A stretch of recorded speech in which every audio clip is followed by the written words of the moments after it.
The explosion ripped through the desert night with such force that it threw Sergeant Maya Torres flat on her back, the headset still clamped over her ears, the comms unit sparking in the dirt beside her.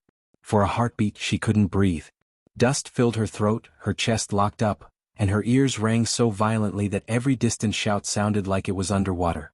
When she blinked through the grit, she saw flames licking up from the twisted remains of their forward operating vehicle. Someone was screaming. Someone was calling for a medic. Her first thought wasn't about herself, it was the comms. The only lifeline her unit had in the middle of this godforsaken valley was in that box of fried circuits she'd been bent over, repairing under the cover of darkness. Now it lay scattered in pieces, its fragile wiring glowing like dying embers. Maya shoved herself upright, helmet knocked sideways, rifle jabbing painfully against her chest plate. "Status? Who's hit?" she shouted, her own voice hoarse and shaking. Private First Class Keller staggered past her, blood streaming down his arm, his wide eyes unfocused. "IED, Sergeant. Roadside, I think." He collapsed against the dirt wall of their makeshift position. "Stay with me, Keller." Maya snapped, dragging him toward cover while rounds began snapping overhead.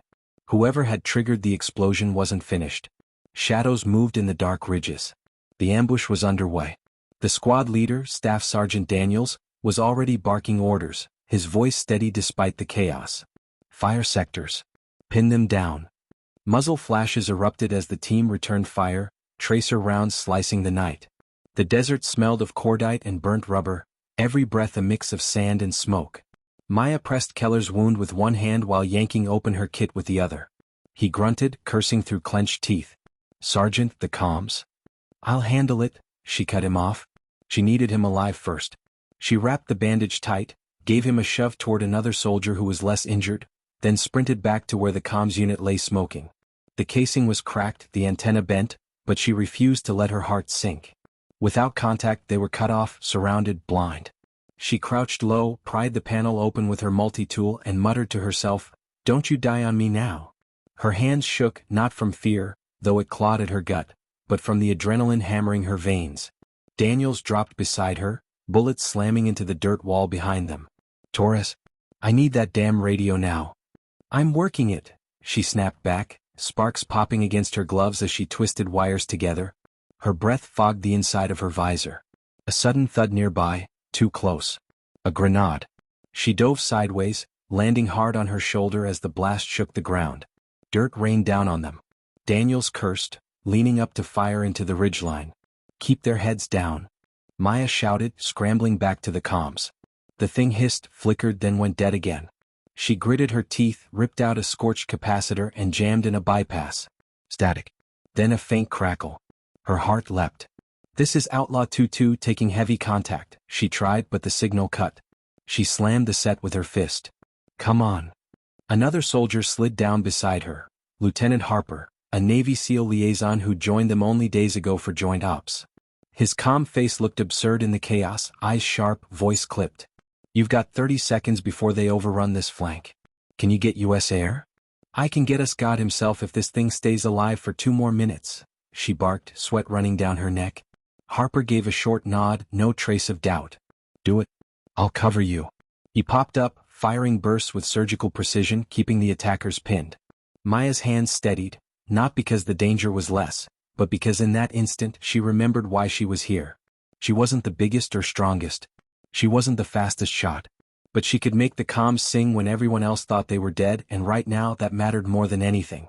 She rerouted the signal, twisted the battered antenna toward the ridgeline gap, and hissed, "Talk to me, damn it." The headset crackled to life. "Outlaw 22, this is Overwatch, we read you faint, say again." Relief slammed into her chest. "Overwatch, troops in contact, grid 257 by 911, we need immediate support, repeat, immediate." Gunfire drowned her out. She ducked, the radio pressed tight, and shouted again until the voice on the other end confirmed air was en route. 10 minutes. 10 minutes they had to hold. "Support inbound," she yelled over the chaos. Daniels raised a fist in acknowledgement. The squad dug in harder, firing into the night. Minutes dragged like hours. Maya kept the comms alive with jury-rigged fixes even as she squeezed off shots between adjustments. Harper fought like a machine, his calm unnerving but strangely reassuring. At one point he crouched beside her, reloading, and said almost casually, "Nice work, Sergeant." You keep us breathing. She snorted despite the danger. Tell that to my soldering iron. For a flicker, in the heart of battle, humor cut through the fear. Then another wave of enemy fire crashed in and reality slammed back. A scream tore through the night. Daniels went down, a round through his vest. Maya's stomach lurched. She crawled to him, hands already reaching for her kit. Blood pooled under his ribs, his breaths ragged. Stay with me, Sarge, she pleaded, pressing down. His hand shot out, gripping her wrist with shocking strength. Keep them alive, Torres, he rasped. His eyes flicked toward Harper, then the rest of the squad. That's your job now. Her throat closed. She wanted to protest, to demand he hold on, but his grip slackened. In the next breath he was gone.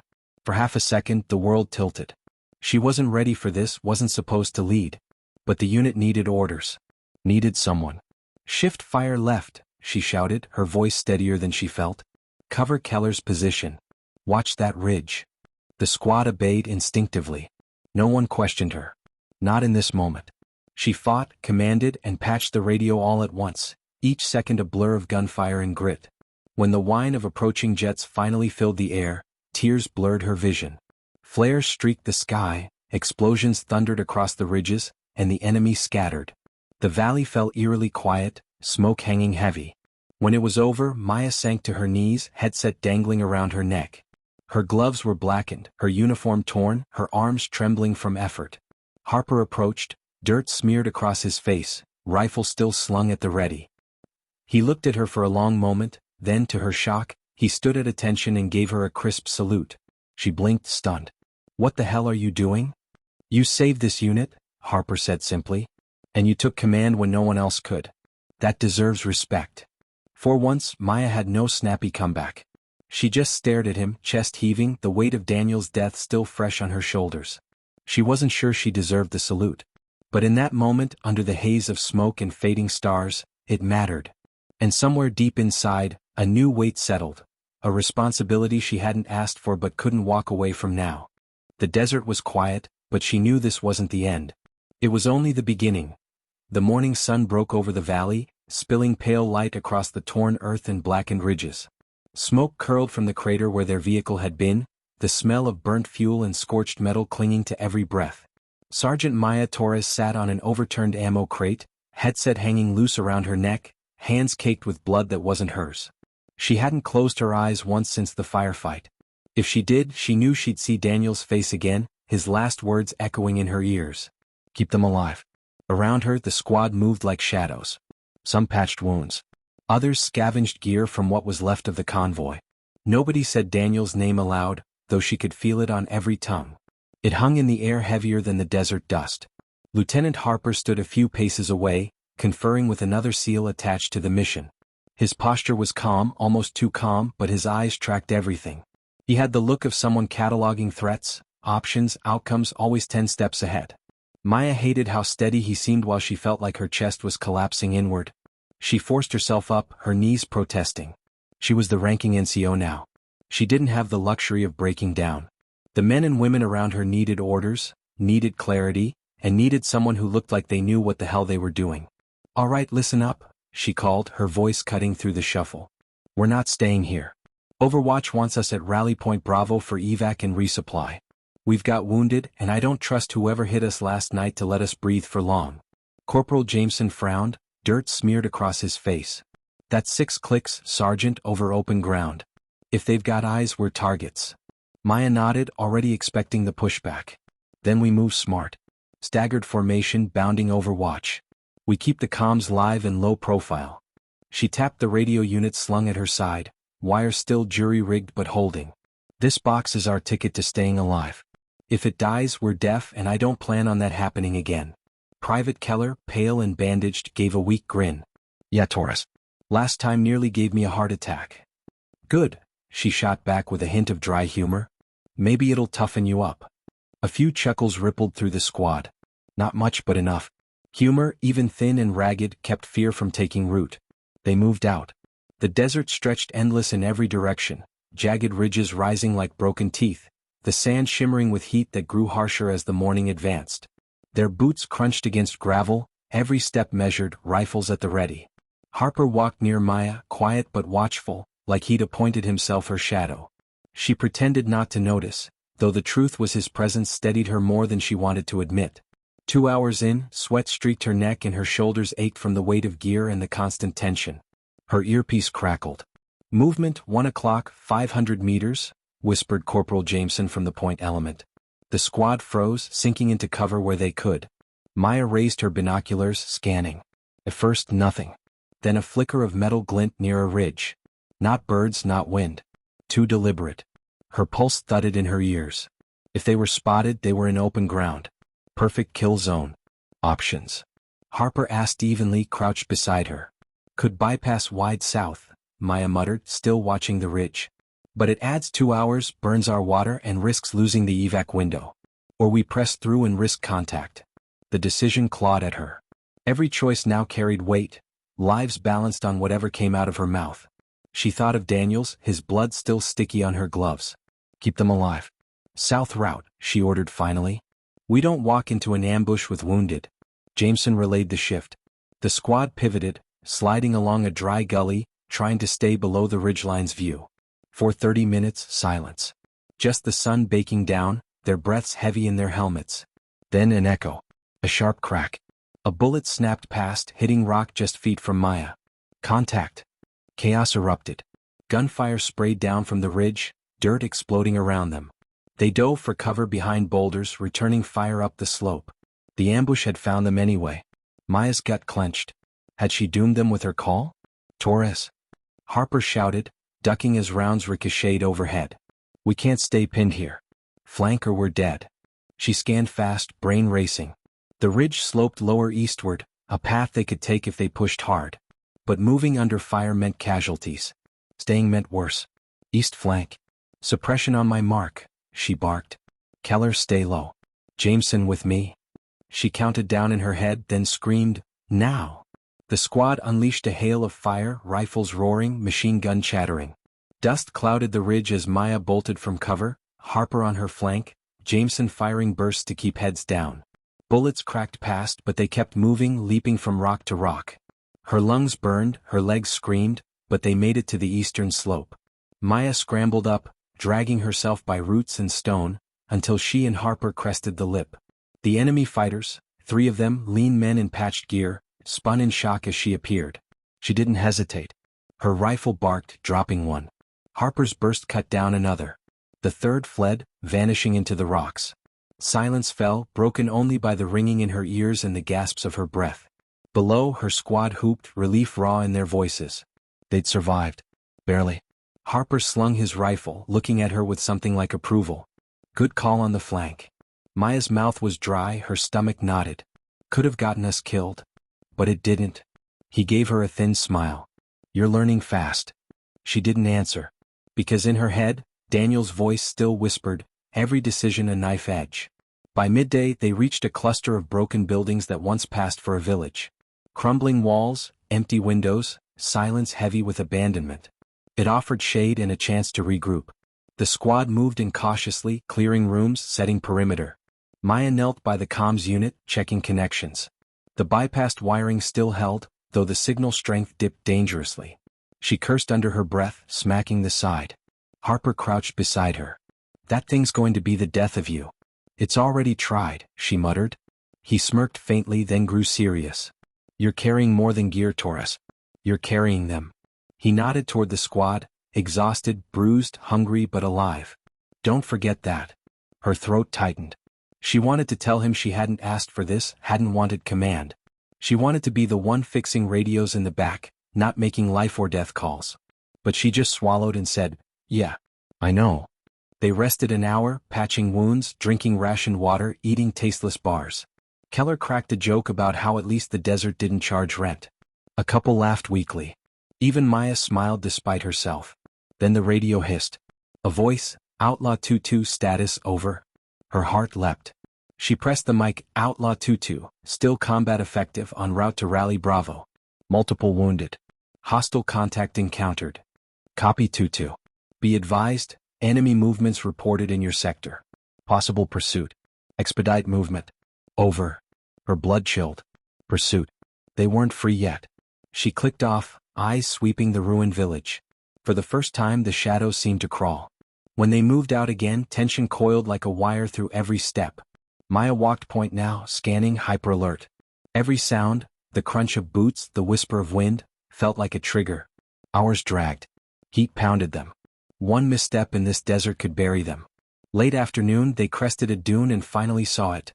Rally Point Bravo. A battered outpost, sandbags stacked, antennas jutting from the roof, the American flag stirring weakly. Relief surged, until Maya's gut twisted. Smoke rose from the outpost. Her binoculars confirmed the worst: bodies, torn sandbags, scorch marks. The rally point was already overrun. Behind her, Keller whispered, "Jesus Christ." Harper's jaw tightened. "If that's our evac, it's gone." Maya's chest hollowed. She keyed the mic, voice taut. "Overwatch, this is Outlaw 2-2. Rally Bravo is compromised. Repeat, compromised. Request new instructions." Silence. Static. Then, nothing. The radio went dead. For a long moment, the squad stood frozen, staring at the ruined outpost. No evac. No resupply. Cut off again.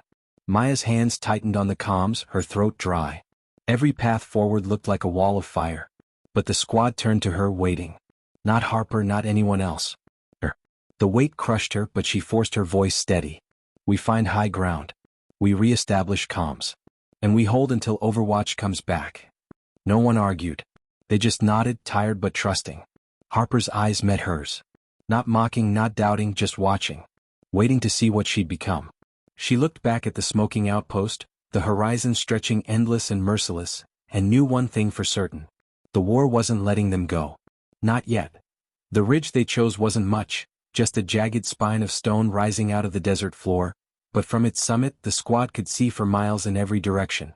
Maya Torres lay flat on her stomach, binoculars pressed to her eyes, watching the empty horizon shimmer under the late afternoon heat. Empty was the problem. No convoys, no dust plumes of friendly vehicles, no hint of helicopters in the sky.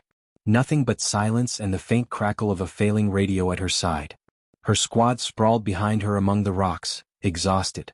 Keller's bandages had soaked through again, Jameson's face was pale with fatigue, and two others were nearly out of water. Harper crouched apart, scanning the terrain with that detached calm that both irritated and reassured her. The silence grew heavier with each passing minute. She checked the comms again, tapping the casing, twisting the bent antenna toward the west. Static. Only static. She keyed the mic anyway. "Overwatch, this is Outlaw 2-2 on emergency frequency. Respond." Nothing. Her jaw tightened. She pulled the headset off, running a hand through her sweat-soaked hair under the helmet. Every failed call chipped away at her. Daniels had made it look easy, leading, commanding, carrying the weight. For her, every decision felt like dragging barbed wire across her own chest. She didn't notice Harper had moved beside her until he spoke. "You're grinding your teeth so hard, I can hear it over the gunfire that isn't happening." She shot him a look. "You got something helpful to add, Lieutenant?" His expression didn't change. "You're thinking like a mechanic. You're trying to fix everything yourself. Radio, route, morale. That works in a garage. Out here you have to let people carry weight with you. I don't have time for philosophy." "It's not philosophy," Harper said, eyes still on the horizon. "It's survival." Maya almost snapped back, but the words stuck. She hated that he was right. Before she could answer, Jameson crawled up, his rifle slung. "Sergeant, got movement south. 10 o'clock. About 800 meters." Maya's chest went cold. She raised her binoculars again. Dust shimmered where the desert floor dipped into a dry riverbed.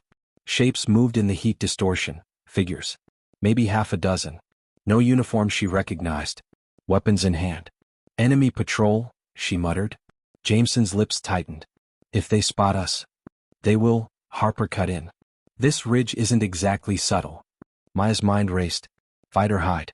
With Keller wounded and half the squad dehydrated, a firefight risked collapse. But retreat wasn't much better. The desert offered nowhere to vanish. She looked at her people. They were watching her again. Waiting. She swallowed, heart hammering. "We set an ambush. We hit them fast, hard, then disappear east before they can bring more down on us. Jameson, you're on LMG. Keller, stay low and guard rear." Harper. "I know my role," Harper said. His calm almost infuriated her, but she forced herself to focus. They set quickly, finding cover among the rocks. Sweat dripped into Maya's eyes as she checked her rifle, heart pounding in rhythm with every second the patrol drew closer. The enemy moved into the riverbed, unaware. They weren't professional soldiers, that much was clear from their loose spacing and casual strides. But their rifles were real and their intent wouldn't be friendly. Maya waited until they were in the kill zone. Every nerve screamed to fire early, but discipline held. She raised her fist. Dropped it. Gunfire exploded. Jameson's LMG ripped into the patrol, the rest of the squad unleashing controlled bursts. 3 enemies went down immediately, the others scrambling in shock. One raised his rifle toward their ridge. Maya's shot dropped him before he could fire. Another tried to run. Harper cut him down with 2 precise rounds. It was over in less than 30 seconds. The silence afterward was deafening. Maya's chest heaved, her hands trembling slightly as she lowered her rifle. Keller's voice cracked through the quiet. "Holy shit, that worked." "Don't celebrate yet," Maya said, forcing her voice steady. "Search them. Quick. Take what we can carry." They slid down into the riverbed. The enemy carried battered AKs, spare magazines, and to Maya's relief, several canteens of water. It wasn't much, but it was something. Then she found it. One of the dead men had a radio. A crude set, older than theirs but functional. Her pulse quickened. Maybe, just maybe, they could use it to piggyback a signal. She pried it from his chest rig, brushing dirt and blood from the dials. Harper crouched beside her. "You're thinking of jerry-rigging it into your system, aren't you?" "Damn right I am. You realize if you transmit, they might trace it." Maya met his gaze. "If I don't, we die out here." He didn't argue. Back on the ridge, she laid the scavenged radio beside her damaged unit.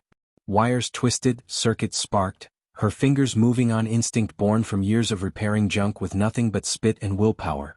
She muttered curses under her breath, sweat dripping into her eyes. Finally, static shifted into faint voices.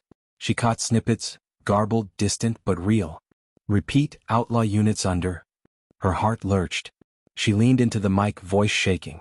"This is Outlaw 22, repeat Outlaw 22. We are alive. Request coordinates for safe extraction." Silence. Then, 22, confirm authentication code. Her throat went dry. Daniels had carried the codebook. It had burned with him. She looked at Harper. Panic prickled her skin. "I don't have it." The voice on the other end repeated harder. "Authentication code or transmission ends." Her squad was watching again, eyes wide, hope dangling by a thread. She couldn't lose it. Not now. She closed her eyes, thinking fast. Daniels used to keep backups. He always repeated phrases, drilled them into their heads without explaining why. "Alpha 6 Tango, never forget it," he'd say after training. Had that been the code? Or just him being cryptic? Maya rolled the dice. Authentication Alpha 6 Tango. Pause. The longest second of her life. Then, confirmed. Outlaw 22, proceed east to extraction point Echo.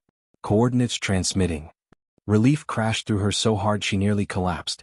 The squad cheered, Keller pounding the dirt with his good hand. Harper's lips curved in the faintest smile. But Maya's stomach nodded. She guessed. If she'd been wrong, they'd still be alone. As they set out again, marching east, Harper dropped back beside her. "You played that dangerously." "It worked," she muttered.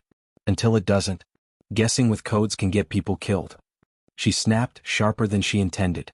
"You think I don't know that? You think I wanted this?" He studied her for a long moment, then said quietly, "I think you don't realize how much they already believe in you. That makes your guesses more dangerous, and more powerful." She had no answer. They moved until dusk painted the desert red. The coordinates led them toward another ridge, this one crowned with jagged rocks. The extraction point was supposed to be just beyond. But as they crested the rise, the sight waiting below froze Maya's blood. Not friendly forces. Not helicopters. A camp. Enemy fighters clustered around vehicles, tents, crates of supplies. Dozens of them. More than her squad could ever hope to fight. Keller cursed softly. This is the extraction?" Harper's eyes narrowed. "Or a trap." Maya's chest heaved. She thought of the radio, of the code she'd guessed, of the silence that followed before the voice confirmed. Too long. Too deliberate. She'd led them straight into danger. Behind her, the squad shifted nervously, weapons raised, eyes on her. Waiting. Always waiting. Her mind screamed, but she forced her voice steady. "Pull back. Quiet. No contact. We find another way." They obeyed, slipping back behind the rocks. Her heart pounded in her throat. For the first time since Daniels died, Doubt roared so loudly inside her she could barely breathe. Was she saving them, or leading them to their deaths one mistake at a time? She didn't know. But she did know one thing: the war wasn't done testing her. And the next move would decide if any of them made it out alive. Night swallowed the desert in shades of black and blue, the air cooling sharply after the blistering day. The squad huddled in a shallow ravine behind the ridge, their faces ghostly pale in the starlight. The enemy camp below was alive with movement. Men laughing around fires, guards pacing with rifles, vehicles parked in a half-circle like teeth around prey. Every sound carried in the stillness: the clatter of metal pots, the crackle of flames, the occasional burst of raucous laughter. Maya Torres crouched low, her back pressed to the stone, every muscle wound tight. Her heart hadn't stopped hammering since they'd spotted the camp. She wanted to believe it was coincidence, that the coordinates weren't a setup, but the truth gnawed at her. She guessed the code. She might have given them away. And now her squad looked to her again, eyes filled with unspoken questions. Jameson whispered first, his voice taut. "Sergeant, we can't just sit here. If those bastards come up this ridge, we're dead before we know it." Keller, pale and sweating through his bandages, muttered, Maybe we call it. Sneak closer, steal a truck, drive out of here. Better than waiting for the next screw-up." Maya stiffened at that, but she bit back her retort. They weren't wrong. The camp below was their death sentence if they handled this wrong. Harper leaned close, his voice calm but edged with steel. "Options are limited. We bypass wide east, risk dehydration and exhaustion, or we infiltrate. If we infiltrate, we need precision. No noise, no mistakes. One slip and we're outnumbered 10-1. The squad shifted uneasily. Maya could feel their fear, their fatigue, their quiet desperation. She wanted Daniel's voice to cut in, steady and sure, to shoulder the burden she carried. But he was gone. All they had was her. She forced her thoughts into order. "Bypassing isn't an option," she whispered. "We're low on water, ammo's running short, and Keller's not going to last another full day of marching. Infiltration is the only way." Keller shot her a disbelieving look. "Infiltration? There's 50 of them down there, minimum." "Then we don't fight 50, Maya snapped back, sharper than she meant. She steadied herself. "We steal what we need. Water, supplies, maybe a vehicle. And we get out before dawn." Silence. The squad looked from her to Harper. Harper's gaze was unreadable, but after a long moment, he nodded. "She's right. And we can make it work, if we move like ghosts." That decided it. They prepped in silence, blackening faces with soot, stripping down gear to essentials, muffling loose straps with rags. Maya double-checked the comms, though she'd already resigned herself to its fragility. She whispered the plan once, then again, forcing herself to speak with confidence she didn't feel. They moved at midnight. The descent into the valley was agony, every loose stone threatened to betray them, every breath felt too loud. The fires of the camp grew closer, shadows of armed men cast long across the sand. Maya's pulse pounded in her throat. She led from the front, Harper just behind her, the squad spread thin in staggered formation. They reached the camp's perimeter. 2 guards stood near a water truck, smoking, rifles slung carelessly. Their laughter carried across the night. Maya dropped low, signaling halt. She studied the scene, heart racing. If they could silence those 2, they'd have water and wheels. But silence was everything. Harper leaned close, whispering so faintly she barely heard, "You take left, I take right. Quick, clean." She nodded. Her palms were slick inside her gloves. They crept forward, every step deliberate. Maya closed the gap until she could see the guard's fingers tapping on his cigarette. She steadied her knife, swallowed her fear, and struck. One hand over his mouth, the other sliding steel across his throat. His body convulsed, then went slack. She lowered him slowly, her breath ragged. Harper was just as efficient. His guard dropped with barely a sound. For a moment the night was still. Then the camp laughter rose again, covering any noise they'd made. Maya exhaled shakily. Her squad slipped in, moving toward the water truck. Keller's hands shook as he filled canteens, muttering prayers under his breath. Jameson kept watch, eyes wide, rifle steady. Maya climbed into the cab of the truck, testing the ignition. It sputtered but held. Relief surged. Wheels meant freedom. Then a voice barked in the distance. Harsh, angry. The laughter died. Boots pounded. Lights flicked on around the camp. "Shit," Jameson hissed. "They're onto something." Maya's pulse spiked. "Move. Now." The squad scrambled into the truck. Harper swung into the passenger seat, rifle braced. Maya slammed the gas. The engine roared, too loud, too obvious. Shouts erupted behind them. Gunfire cracked. Bullets sparked against the metal frame. The truck lurched forward, bouncing over rocks, tearing through the camp's edge. Fighters scrambled, shouting, firing wildly. A spotlight flared, blinding them, but Maya kept the pedal down, heart in her throat. Rounds punched holes through the truck's panels. Keller screamed from the back, clutching his side. Jameson fired out the window, returning bursts. East Ridge. Harper shouted, pointing. Get us to cover. Maya wrenched the wheel, the truck fishtailing on sand, tires screaming. She felt every impact as bullets tore into the frame, but she didn't slow. The ridge loomed ahead. If they made it, they might lose pursuit. The truck hit a ditch. For a moment, weightlessness. Then impact. Metal screamed, glass shattered. The vehicle rolled once, twice before slamming onto its side. Silence. Maya's head rang. Blood blurred her vision. She tasted dust and iron. Groaning filled the cab, her squad. Alive, some of them. Out. Out. Harper's voice cut through the haze. He smashed the windshield with his rifle, but, dragging Maya out by her vest. Her legs buckled, but he yanked her upright. Gunfire erupted again, pursuers closing in. Shadows moved at the ridge's mouth, shouting, advancing. Maya staggered, grabbing her rifle. Her squad crawled from the wreck. Keller barely conscious, Jameson limping, the others bruised and bleeding. Form a line, she shouted hoarsely. We hold them here. They braced against the overturned truck, firing into the advancing fighters. The night lit with muzzle flashes, sand exploding around them. The enemy came in waves, shouting, relentless. Maya's world shrank to noise and recoil. She fired until her rifle clicked empty, reloaded with trembling hands, fired again. Beside her, Harper's bursts were precise, cutting down targets with surgical efficiency. But they were too many. For every one that fell, two more surged forward. Jameson cursed, ducking as a round grazed his helmet. We can't hold, Sergeant. They'll overrun us. Maya's chest heaved. He was right. Unless... Her gaze fell to the truck's fuel tank, ruptured and leaking. She saw the glint of gasoline in the moonlight. Cover me, she shouted. Before anyone could stop her, she grabbed a flare from her vest, yanked the cap and sprinted low toward the wreck's rear. Bullets cracked past, one tearing her sleeve. She ignored it, jammed the flare into the leaking fuel and dove for cover. The explosion ripped the night apart. Fire blossomed, heat slamming into her chest, the shockwave throwing fighters into the sand. Screams pierced the chaos as flames consumed the attackers. Silence followed, broken only by the crackle of burning wreckage. The survivors of her squad stared at her, wide-eyed. Keller coughed, whispering hoarsely, "Holy shit."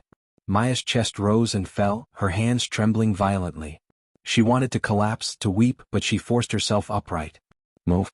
Before more come. They staggered into the darkness, the burning truck lighting the desert behind them like a funeral pyre. By dawn, they found shelter in a cave tucked into the ridge. Exhaustion finally hit, dragging them down. Keller slipped into unconsciousness, feverish. Jameson's legs swelled. The others collapsed against the stone, hollow-eyed. Maya sat near the entrance, rifle across her lap, staring at the horizon. Smoke still curled from the camp below. The radio lay beside her, battered, maybe functional. Maybe not. Harper approached quietly, kneeling beside her. His face was unreadable, but his eyes carried something different now. Not just respect. Something heavier. You bought us another day, he said softly. Maya shook her head. I bought us a grave we haven't fallen into yet. You think Daniels didn't feel that way? Harper asked. Every leader carries the weight of maybe. But you keep us moving. That's the difference. She didn't answer. Couldn't. Instead, she looked back out at the horizon, where the desert stretched endless, merciless, and whispered to herself words no one heard. Please, let me not be guessing us into the ground. The cave was damp and narrow, the walls etched with claw-like grooves from centuries of desert wind. The squad huddled in silence, the echo of the truck's explosion still ringing in their minds. Every cough, every shift of boots against stone seemed too loud. Maya Torres sat at the entrance, rifle across her lap, eyes scanning the horizon through slits of bleary exhaustion. Dawn crept slowly, painting the sand in gray and gold. For the first time in hours, she allowed herself a breath that wasn't pulled from panic. But relief never came, it was just a pause, a calm stretched thin before the storm. Behind her, Keller moaned in fevered sleep. His bandages were soaked again, the dark stain spreading too fast. Jameson tended to him, muttering curses under his breath, but his swollen leg made him clumsy, unsteady. The others slept in fractured intervals, their shoulders sagging, their faces drawn pale. Harper was the only one still awake, kneeling across from her, cleaning his rifle with the same meticulous care he gave every task. He caught her watching and gave the faintest nod, a silent acknowledgement. They were still alive, still holding. The radio sat between them, battered, its antenna bent. Maya picked it up for the 10th time, fingers brushing the dials. Static hissed faintly, a mocking reminder of the world they couldn't reach. She twisted knobs, adjusted frequency, tapped the casing. Nothing but white noise. She wanted to smash it against the cave wall. Instead, she set it down gently. Jameson looked up, his voice raw. "We can't sit here forever. If Keller doesn't bleed out, infection'll kill him." Maya met his eyes, then Harper's. "We move tonight. Sleep now while you can." "Move where?" Jameson demanded, bitterness edging his tone. "Back to the desert? To what, another ambush?" The words cut sharper because they mirrored her own doubts. But she couldn't let him see that. She forced steel into her voice. "To whatever gets us out.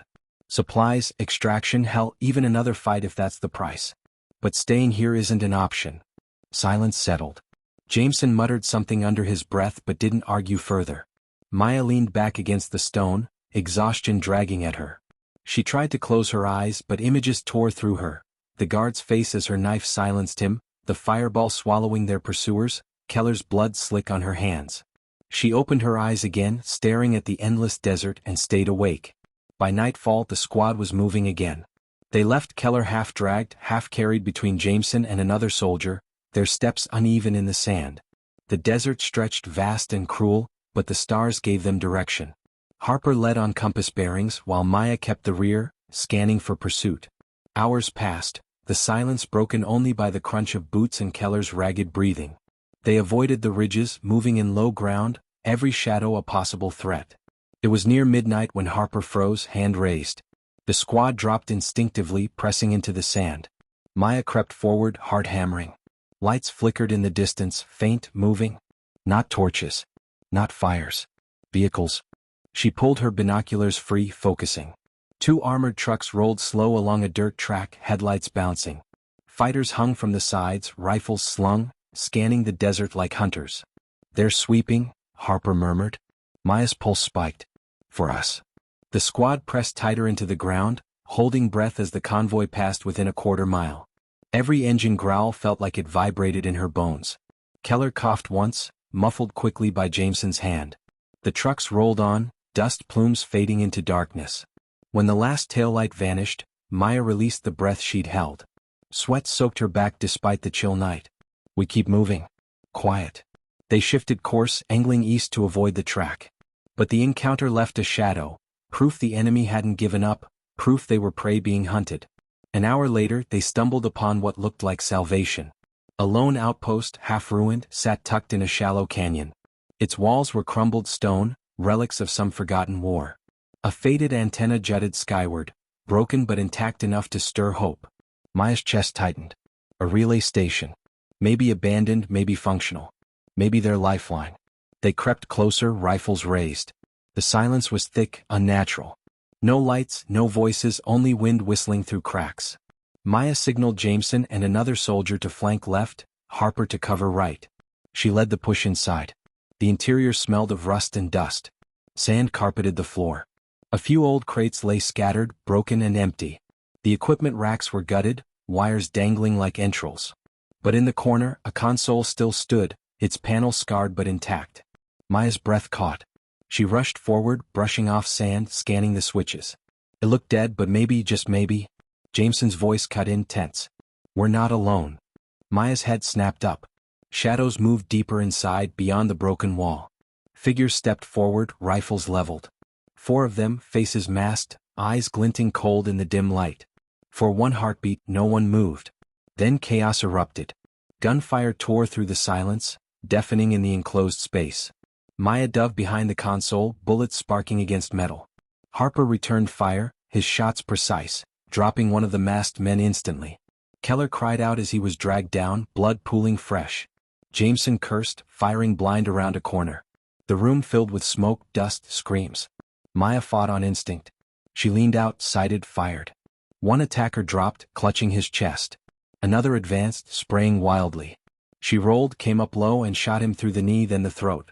The last one lunged, blade flashing. He crashed into her, knocking the rifle from her hands. Pain flared as the knife nicked her arm. She grappled, adrenaline flooding her veins, and drove her knee into his stomach. He staggered. She snatched her sidearm and fired point blank. His body went limp, collapsing at her feet. Silence crashed back. Only the ringing in her ears remained. The squad regrouped shakily, the floor littered with bodies and shell casings. Keller was pale, bleeding worse but still alive. Jameson's face was twisted with fury. We're walking into every damn trap. Every place we go they're already there. Maya ignored the sting of his words. She turned back to the console, hands trembling. She had to make this worth it. She flipped a switch. A hum answered, faint but real. Lights flickered weakly on the panel. Her heart leapt. It still got power.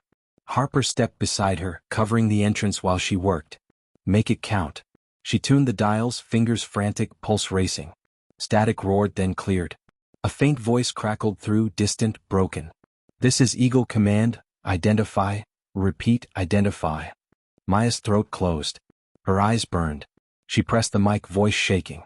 This is Sergeant Torres, 5th Infantry, pinned in hostile territory, requesting immediate extraction.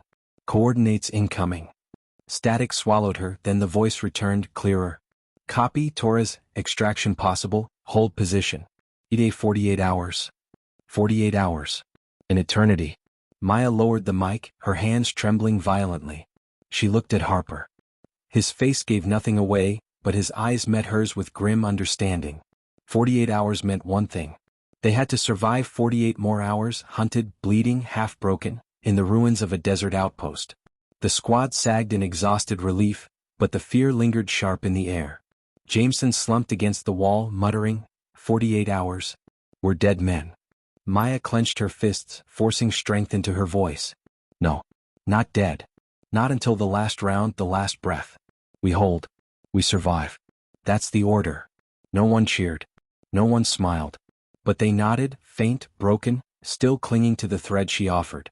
Maya turned back to the radio, her reflection ghostly in the cracked panel. For the first time, she let herself whisper what she hadn't dared before. Daniels, I hope to God I'm not guessing us into the grave.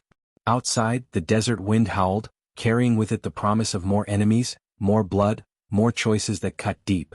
48 hours had never felt so impossible. The ruins became their fortress, if a fortress could be built from crumbling stone and shadows. By dawn, they had reinforced what walls still stood, stacking crates and sandbags scavenged from corners of the outpost. Tripwires from salvaged wire and grenades were stretched across the entrances, their makeshift defenses crude but necessary. Maya Torres walked the perimeter with her rifle clutched tight, exhaustion pressing down like armor she couldn't remove. 48 hours. The number gnawed at her mind. The voice from Eagle Command had felt like salvation, but now it was a weight, proof that rescue was possible, but only if she kept them alive long enough to see it. Keller lay in the darkest corner, his skin gray and slick with sweat. Jameson worked on him, changing bandages, whispering curses like prayers. Keller's breathing rattled, each inhale weaker than the last. Harper knelt nearby, rechecking ammo loads, methodical as always. Maya crouched beside him, whispering, We've got 3 mags each, give or take. That won't last 2 days. Harper nodded. Which means we don't waste them. Every bullet has to count. His voice was steady, but his eyes betrayed him. They were already calculating the odds, and those odds were merciless. The first attack came before noon. It started with silence, the kind that presses down until even breathing feels dangerous. Then a crack of rifle fire echoed through the ruins, a bullet sparking off stone inches from Jameson's head. He cursed, diving down. Figures emerged from the canyon mouth, moving fast, their weapons raised. At least a dozen, maybe more, fanning out in practice formation. Contact. Harper roared, snapping off the first shots. His rounds dropped one of the fighters instantly. Maya joined in, her rifle kicking against her shoulder, every burst disciplined and precise. The air filled with the shriek of bullets, the sharp clang of ricochets. Jameson dragged Keller deeper into cover, screaming over the gunfire, They're testing us. Seeing how many are left. Then let's show them. Maya barked, firing again. Her heart pounded, adrenaline drowning the ache of exhaustion. She saw one attacker trip a wire, an explosion ripped through the canyon entrance, scattering bodies and dust.